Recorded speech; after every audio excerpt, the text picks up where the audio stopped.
Jóvenes y señoritas, sean bienvenidos a este curso de matemáticas que me corresponde llevar a cabo con ustedes. Yo soy el profe Luis. Creo que algunos de ustedes ya me conocen del año anterior. En esta ocasión vamos a trabajar con ustedes lo que es el tema de la definición de ángulos.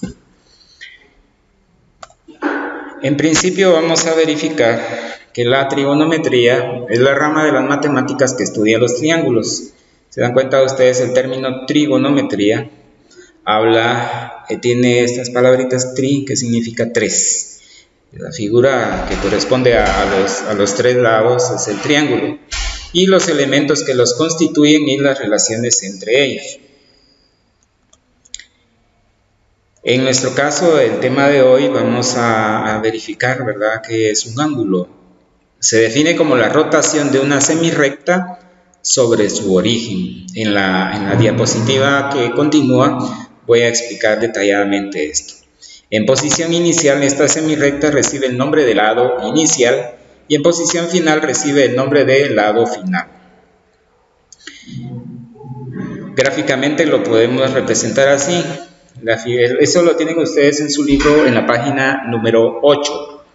La figura muestra el ángulo AO, sería AO, donde O es el vértice. Vértice se refiere al punto donde se origina, en este caso, esta semirrecta.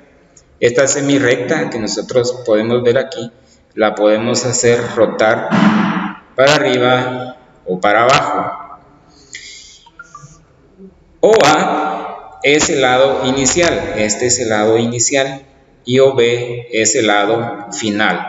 ¿Qué nos va a indicar cuál es el lado inicial y cuál es el lado final? La flechita, esta flecha que aparece aquí, nos indica en qué sentido se va a mover esa semirrecta. Y B es el otro indicativo, ¿verdad?, en donde finaliza nuestro ángulo. Los ángulos nosotros los podemos nombrar utilizando letras griegas. En este caso, pues hablamos inicialmente de alfa, que es esta letra, ¿verdad?, que aparece aquí, alfa, beta, que es esta que aparece aquí, y esta se llama teta, entre otras. Se puede utilizar otra gama del alfabeto griego.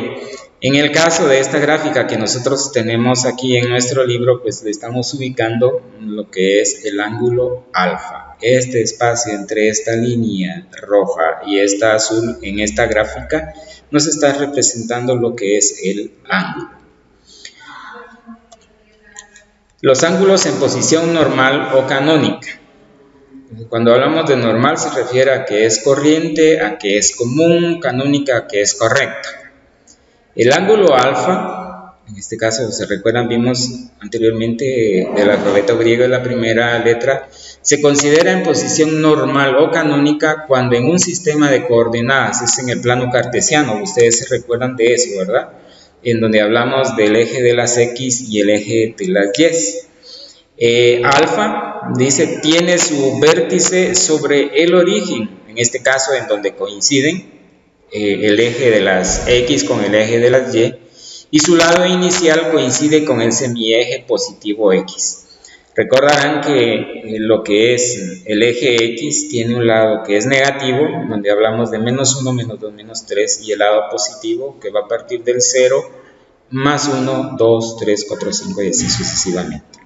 Si un ángulo se encuentra en posición normal, o sea, significa, ¿verdad?, que su lado inicial está en el semieje positivo X. La ubicación de su lado inicial permite determinar al cuadrante al cual pertenece. En lo que es el plano cartesiano, imaginen que tienen un plano cartesiano, más adelante lo vamos a ver. El eje de las X, cuando se corta con el eje de las Y, va a formar 4 lados. Aquí en la siguiente diapositiva lo vamos a ver. En los siguientes planos se representan ángulos en posición normal, es decir, que están sobre el semieje de las X, que parte de lo que es el lado positivo de las X, ubicados en cada uno de los cuadrantes. Vamos a ver estas dos imágenes. Ustedes pueden observar que en este caso Estamos diciendo que es un ángulo normal porque su lado inicial corresponde, ¿verdad?, a lo que es precisamente el semieje X del lado positivo. Recuerden, de este lado nosotros escribimos menos 1, menos 2, menos 3. Estamos hablando del semieje negativo de X. Este es el semieje positivo de X. Va a ser normal cuando el lado del ángulo coincide con este semieje. Recuerden que la flecha nos indica hacia dónde se mueve la semirrecta para formar, en este caso, el ángulo. Este es el cuadrante número 1. Tenemos un cuadrante, otro cuadrante, otro cuadrante y otro cuadrante, y así en las otras gráficas. En el cuadrante 1, nosotros vamos a graficar ángulos hasta 90 grados. Jamás un ángulo que sea mayor de 90 grados va a poder ser graficado en este cuadrante.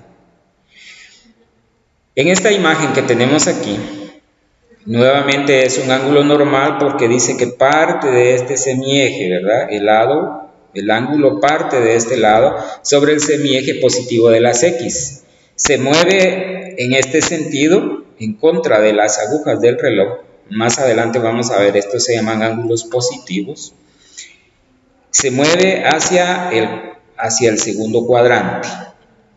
En el segundo cuadrante nosotros vamos a poder determinar los ángulos mayores de 90 hasta 180 grados. Entonces, un ángulo que tenga menos de 90 grados o que tenga más de 180 grados no puede ser graficado en el segundo cuadrante.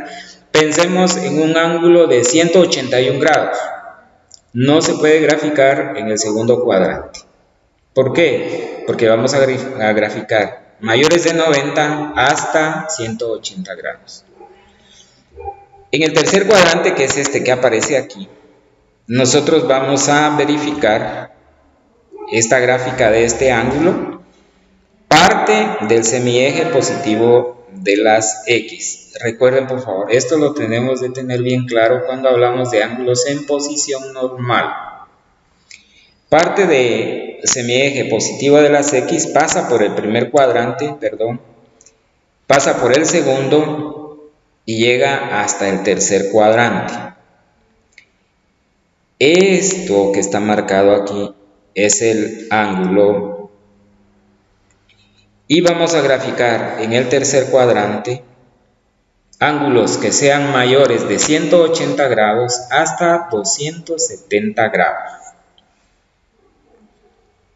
Y en el cuarto cuadrante nosotros vamos a graficar de esta manera como nos aparece en esta gráfica, partiendo del semieje positivo de las X, de aquí, en contra del movimiento de las agujas del reloj, hasta llegar al cuarto cuadrante. Estas letras que aparecen aquí del alfabeto griego, alfa, beta, teta, son las formas que se van a nombrar los ángulos. En el cuarto cuadrante vamos a graficar nosotros únicamente ángulos que sean mayores de 270 grados hasta 360 grados, que es lo más que se puede graficar. En su libro, en la página 8, que es donde estamos tomando este contenido, ahí tienen 3 ejercicios y dice localizar en el plano cartesiano los ángulos en posición normal. Eso es algo que ustedes ya hicieron, ¿verdad? Se recordarán, para esto es necesario tener a la mano un transportador, hacerlo que coincida, ¿verdad?, el centro del transportador con el punto de origen, que es donde se intersecta, ¿verdad?, el eje de las X con el eje de las y donde nos indique 30 nosotros vamos a marcar y trazamos esta semirrecta. Nombramos el ángulo de 30 grados y la flecha nos indica el sentido en el que se está realizando el ángulo. En este caso es contra las agujas del reloj, es un ángulo positivo. Recordarán los números naturales, no es necesario escribir el signo más, ¿verdad? Pero ya sabemos que este es un número positivo. En este cuadrante, recuerdan, no podemos graficar ángulos mayores de 90 grados. El ejercicio B tiene un ligero error en su libro de texto al graficarse de esta forma. Aquí esto es un ángulo negativo y ahora les voy a explicar por qué. Nos está diciendo, de acuerdo a la gráfica nos dice que parte del semieje positivo de las X, aquí nos está marcando el sentido, ¿verdad? Si se dan cuenta, este es diferente a este y a los que vimos anteriormente. El movimiento es en contra del movimiento de las agujas del reloj cuando es un ángulo positivo. Y cuando el movimiento es a favor del movimiento de las manecillas del reloj, son ángulos negativos. En este caso se graficó un ángulo negativo, por eso les decía aquí tiene que ser un menos. Parte del semieje positivo de las X y se va en este sentido. Aquí, por favor, ojo, es importante tener en cuenta esto. Lo que les decía anteriormente, cuando en el cuadrante 1 no podemos graficar ángulos mayores de 90 grados, que en el cuadrante 2 no se puede graficar más de 180 grados, en el cuadrante 3 mayores de 180 hasta 270 y en el cuadrante 4 mayores de 270 hasta 360 grados, no aplica cuando el ángulo es negativo. ¿Por qué? Porque en este caso comenzamos a graficar en contra del movimiento de las agujas del reloj. Entonces aquí en este cuadrante nosotros vamos a graficar, que sería el cuadrante 4, ángulos hasta menos 90 grados. En el cuadrante 2, que es donde está finalizando este ángulo, vamos a graficar ángulos mayores de menos 90 hasta menos 180 grados. En el cuadrante 2 vamos a graficar ángulos de menos 180 grados hasta menos 270 grados. Y en el cuadrante 1 vamos a graficar ángulos más que su valor sea menos 270.1 hasta menos 360 grados. Entonces se grafica de esta forma cuando el ángulo es negativo. Y finalmente nos está indicando que grafiquemos 350 grados. Partimos del semieje positivo de las X en este sentido hasta llegar al cuadrante 4 para marcar los 350 grados con nuestro transportador. Pues bien, para lo que son sus actividades y sus tareas, por favor verificar en la plataforma de Classroom. La contraseña de tercero básico A, aquí se las dejo en este momento, y la contraseña de tercero B, también se las dejo aquí. Cualquier inquietud, cualquier duda por este medio, por favor. Y eso ha sido todo por el momento. Espero estén bien. Hasta la próxima. Gracias.